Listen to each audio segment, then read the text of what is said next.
Jesse Weyher joins us on Air Sports News. Hello, my friend. How are you?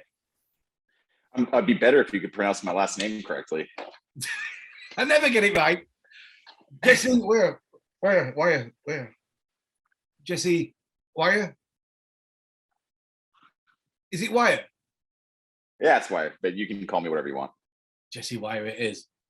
All right. It's a good start, isn't it? Getting your name wrong. You want to try being called Regan Tetlow? I get quite a few different combinations of that. What's happening with your image? It looks very. Is it a portal? Is it something Optimus or something?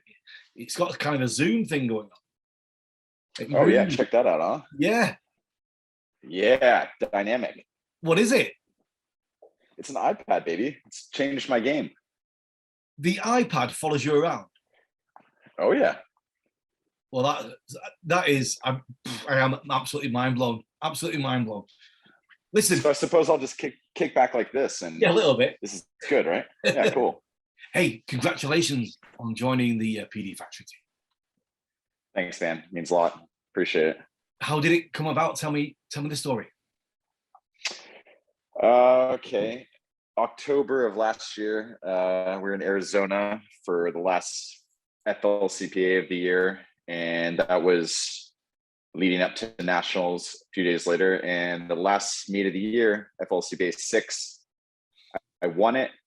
And as I was packing, the guys brought me into a room, and I wasn't sure if I was going to get beaten up or if that was coming. And they gave me the good news and asked if I want to join. And I said, absolutely. Funny enough, Travis Mills is like, yeah, you know, your spot on the team is concrete, so don't worry about bombing Nationals. Sure enough, bomb Nationals. Well, that's the game, isn't it? You know that. So, what does it mean for you then? How does it affect? Because your other work, are you doing contracts and things at the moment? What are you doing? Yeah, I've been working for the military side of Flight One for about 1.5 years now, so that's kept me on the go. As far as taking up free time, I don't think I have free time anymore, because I mean I've been on the go with the military side, the contracting side, all of this year, and what little free time I did have, I'd like to hang out with my friends in California and just relax. But now it seems like this is going to occupy the rest of that, and it's awesome. I mean, it's everything I've always wanted, so I'm not bummed. But yeah, it's going to be a hectic next couple of years, I suspect. Yeah. How does this year look for you? What springs out that you've got coming up? I'm going to hit all the competitions, try to get tuned up for Nationals, which is a qualifier for the World Cup, which I hope is in South Africa again. I don't think they've decided on a venue yet. So just trying to stay current and push myself on the mutant harness and keep that momentum going. And then over the summer, go to Europe, hit up Norway, I think Italy, and do some proximity flying with my speed wings and some base jumping and all the extracurricular stuff. Good. I think everybody's moving to the mutant harness, right? I don't think there's going to be anybody left still traditional. It's rapidly taking over. It's very magnetic. People see it and realize that they're going to get left behind if they're not using it. But there's a bit of a learning curve for people who haven't had too much experience with ground launching in that already supine hip harness position that comes with paragliding and ski flying. So I think I had a little bit of an advantage there, having been involved closely in those sports for the past 6 or 7 years. But yeah, I mean, if you want to progress in the sport as it's progressing, you have to go to this system. Yes. Or a system like it. I'm not quite sure of its availability. Can people actually use it who are not a professional, who are not a pro? Can it be purchased by members of the public? Or I don't really know what the deal is with it. So what do you mean? When you say professional, you mean like as a professional campy pilot, like in the pro circuit? Do you be a sponsored athlete to compete? No, it's available to the masses, but there is a bit of a vetting process that comes with it. You need to have some blessings from the powers that be, and then you wait on a waiting list for X amount of months, and then eventually you get one and you sign a contract that says you're not going to sell it, and you go through a day or two of training and downsizing on more stable wings, and then bringing it down to whatever it is you're jumping. Normally there are different dynamics related to pitch and roll I mean, all the axes with this new harness. So it does take some getting used to for sure. But yeah, anyone can use it if they get the blessings, and super free fly friendly. So it's been fun to go do some rip and angle jumps and free flying with it as well, and get the best of both worlds. Fantastic. So you're over on the East Coast now. Where are you? Are you at Perkley? I am. I'm in Rayford right now at Skydive Perkley XP. Fantastic. How long are you going to be there, Jesse? I will be here on and off for the next month and a half or so, bouncing around some contract work with the Army out here, as well as some competitions down in Florida and stuff. So keeping busy, and just makes sense for me to be out here right now. So, good. So where are you from originally? Where did you grow up? I'm originally from Connecticut. I have family in South Carolina, so I identify a lot more as South Carolina because I'm deeply ashamed of being from the Northeast. And right now I'm currently living in Oceanside, California, although it doesn't really feel like it because I haven't been there in months. But yeah, burning a bunch of money on a house I don't use on the West Coast. All right. Yeah, Oceanside. They had a problem with the plane recently. They did. They crashed their Caravan. I don't know too many details surrounding it, but yeah, they've had a hard go of it over the past couple of months, I think. Especially in the skydiving industry right now, it's hard to find tandem instructors, even though it doesn't seem like there would ever be a shortage of, dirt bags running around, living in tents, doing tandems for $40 a pop, but there totally is. And I think, it's difficult to find people that are willing to make the sacrifice to move to and live in California, where the cost of living is already so high, So I think the skydiving industry over there is going through some changes, and it'll be interesting to see where they end up. Yeah. So that anybody watching who's getting into the sport, there's no excuse. The work is out there. I saw an advert in the magazine, or it was online totally. For Sky the Limit. They're guaranteeing 36,000 for Packers. So that's not a bad start for somebody who's getting into the sport. Yeah, I mean, you can definitely make some money out of it. It's there for the taking, especially right now. I mean, can't really complain about not having a job when you'd easily go pack parachutes for a guaranteed $36,000 a season. Is that what you're saying? Yeah, not bad. I mean, yeah. Not a bad start, is it? How did you get into it, Jesse? How did you start jumping? Were you doing other athletic things before, and how did it all start for you? Well, I mean, we could loosely define athletic, but I've been doing dumb stuff for a while, I suppose. I grew up ski racing, and then I found a liking towards downhill skateboarding racing. It's like luge, but stand up, if you will. Whoa. And I got out of that because it was just too physically demanding and pretty sketchy, to be honest. You take a fall on a road going 60 miles an hour, it usually doesn't end up pretty. So I found skydiving while I was in college in Charleston, South Carolina, and I signed up for a static glide course out of a 182 drop zone, spring-loaded pilot chute, single operating system, climb out in the strut and hang the whole 9 yards. And yeah, needless to say, like most other skydivers who've been in the sport long enough, it took me and took over my life. And after graduating college, I got my feet wet, got into it full time, and haven't looked back since. Can I go back for a moment to the downhill skateboarding? Because I've seen the videos online, and it looks absolutely insane. Like you say, one fall and it looks like it's going to be game over. I mean, man. Well, I suppose kind of similar to MotoGP, when those guys fall, they kind of make falling look easy, and they're sliding. And most of the races are using a full leather suit, but free riding, if you will, where you're just going out and riding roads for fun, most guys are just wearing, shorts and a t-shirt and slide gloves with plastic pucks on their hands. So if you can learn how to fall and like slide on your hands and your shoes, then you can mitigate some of that risk. But yeah, it's definitely not for the faint of heart. And that's why I got out of it. I just accepted that I wasn't good enough to stay alive, I guess. It reminds me of being up at Lost Prairie Boogie, over 3,000 feet elevation. And there was this guy with not a lot of experience, and he's walking to the plane naked. And it's nice. Middle of the summer, and the stubble on the ground is like this, and it's like a yard brush. And I'm saying, dude, are you sure you want to do this, man? He said, no problem. Let him. What are you doing discouraging him? Let it happen. Oh man, the whole side of him was just ripped, absolutely ripped, like a steak. Yeah, well, play stupid games to win stupid prizes. Yeah, that's right, isn't it? So last time I saw you in face to face in real life was in Saudi Arabia. We were in Jeddah, weren't we? We were. What an event that was. I gotta say, seeing your face after, I guess it was for me going to San Diego, Amsterdam, Dubai, Jeddah. I met up with you in Dubai, found you in the Air France lounge, I think, or the Saudi lounge or something. Yeah. You were a sight for sore eyes after being by myself for 28 hours traveling across the world. You know that sort of like isolated feeling you have when you're traveling alone long enough, where you just like you just feel alone, right? No matter how comfortable you can make it, like you're very much on your own. And running into you, oh man, it was a sight for sore eyes, needless to say. You're a good dude to travel with. You had a very special packet for all your cables and wires. I still have that, yeah. And since then, I've got one. And now when I travel, all my cables and wires are all nicely folded in this zip-up thing.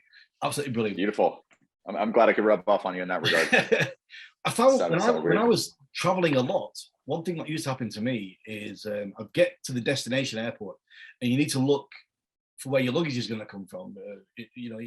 Carousel number 6 or carousel number 8.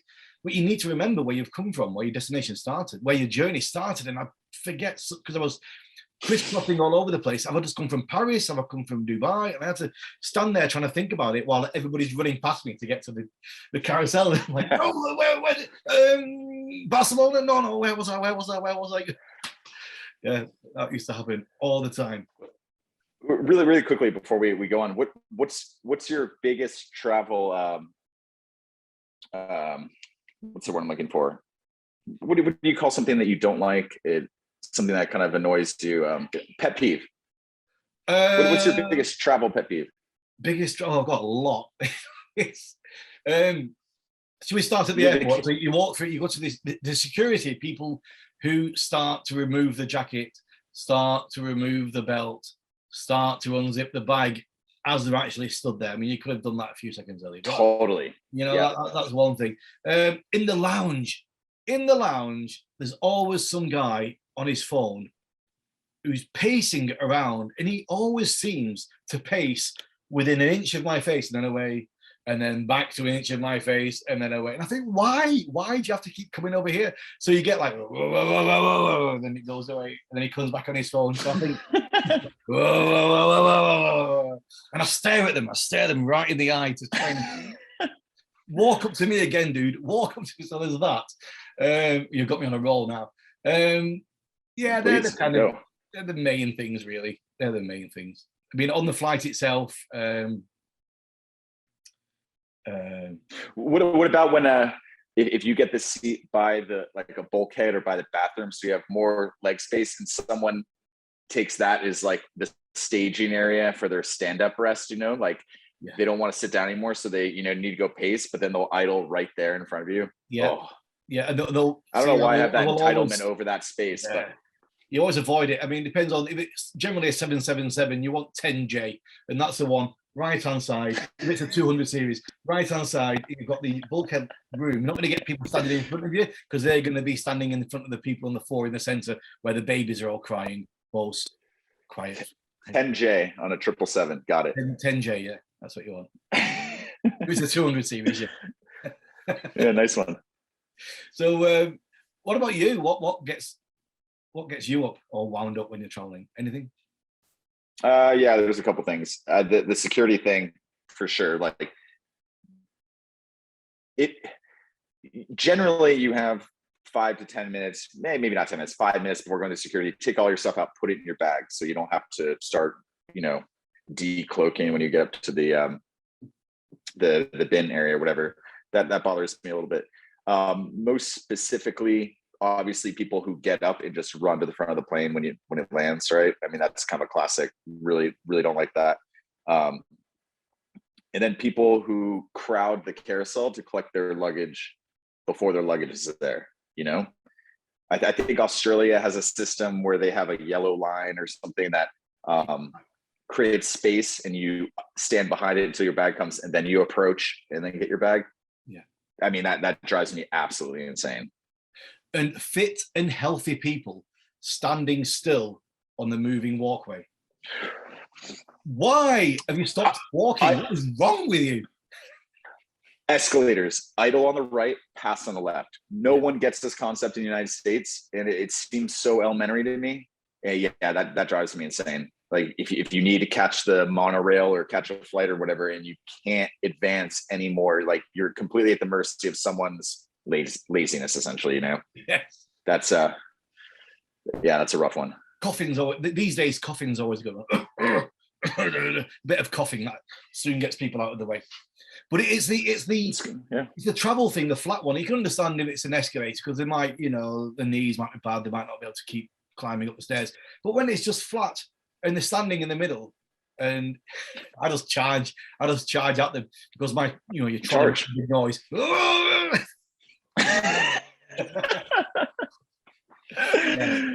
Yeah. And when you get used to it as well, traveling alone, you move through the airport at a certain pace. And then every now and again, when I'm not traveling alone, that can be a bone of contention. Because you want to go for there's an element of currency to it too, right? Like if you were in Canada for most of COVID, correct? Yeah. So if you take, let's say, a couple months off or a year off of traveling, and then you get back into, you kind of lose your tricks and your finesse, right? Have you noticed that? Yeah, I was there at the bin, taking my belt off when I first started to travel again. All these things we complain about. It's just people, isn't it? And we all do the same thing. When you're current at something, it's like skydiving, isn't it? When people getting on a Twin Otter and they just stand in the doorway and freeze, you've moved up the ladder, you're inside the aircraft. Well, keep moving. Yeah. It's just currency and fear and all these things. We have to remind ourselves as well when you're doing it all the time, anything that you're doing all the time, and you're mixing with people that don't do it all the time. You have to remind yourself not to get wound up by that. For sure. I mean, I don't think I lack empathy, but I had to remind myself that for any flight that you're on, it could be someone's very first time even being on an aircraft, right? Yeah. Totally. Yeah, you're right. I need to knock it down a peg or two. Yeah, I've done it. When I was jumping every day, you find yourself getting frustrated with the slightest little things. If they're not sat at completely the right angle on the Twin Otter, it's like, just turn another degree and we can both be, you're stopping my rig. People behind you putting their elbow in your neck. So you're climbing to altitude with an elbow in your neck. Like, dude, you can rest it on my rig. Don't rest your elbow in my neck. This is like a therapy session for me, isn't it? We don't normally go down this route. Yeah, I mean, but it's healthy. I mean, these are the things I don't want to internalize because then we'll be an explosion or implosion, Exactly. So I'm happy that we're talking about it now. Also, keep for commercial air travel, real quick, one more. Keep your shoes on. Keep your shirts on. Keep the shoes on. Oh, the shoes. Shirts. Keep your shirt on. Oh. What your shoes? Keep the shoes on. You can't even be in your socks. I suppose you can, but like in the lounge or something, if someone's sitting right next to you and they pull their shoes off, it's like I'm miserable too. But like for the greatest number for the greatest good, like we just keep them on. Yeah. I don't have to smell your feet, People in the lounge not using the headphones with the phone, they're watching some. Oh, dude. All right. Anyways, we're digressing. Sorry. So what's going on right now with your jumping? What are you working on? Are you doing random things? Are you concentrating on one thing? What's happening with you jumping wise? Fun jumping wise or just jumping wise? With your well, either really. Like over the next week, have you got a schedule of what you're intending to be doing? Is it military contract mostly, or? I just finished up a contract today in the Rayford-ish area, and we were jumping 360 square foot parachutes. So really, in any given week, it could be as low as a 67 or as big as a 360. So jumping all types of wings, all sizes and shapes. You were jumping that year. Yeah. You're actually jumping as well. You're not just coaching from the ground. Correct. Yeah. So with Flight One Military, we're either coaching guys air to air or leading stack formations or shepherding stack formations from the back, which means like you're essentially on the go coaching, trying to get the health of the formation in the right place. But yeah, so that's what we were doing today, yesterday, the day before, done with that. And now just going back to the smaller parachutes for the next couple of days in anticipation for a competition next week in Zephyr Hills. So I found that smaller number of jumps per day keeps me a little more, what's the word I'm looking for? A little more productive. Yes. I think after about 6 jumps, I start to lose that cognitive, advantage, and sort of the mental aspect of it starts giving me a diminishing return, so I'm trying to jump a little bit less nowadays for training purposes. Yeah. How long have you been jumping, Jesse? How long has it been? I celebrated my 10th year last week, 2 weeks ago. Yeah. Are you coaching Flight One for regular customers on the ground as well? Are you doing that? Are you doing canopy courses or not? Not at this moment. I've flirted with the idea, but it's just a time thing.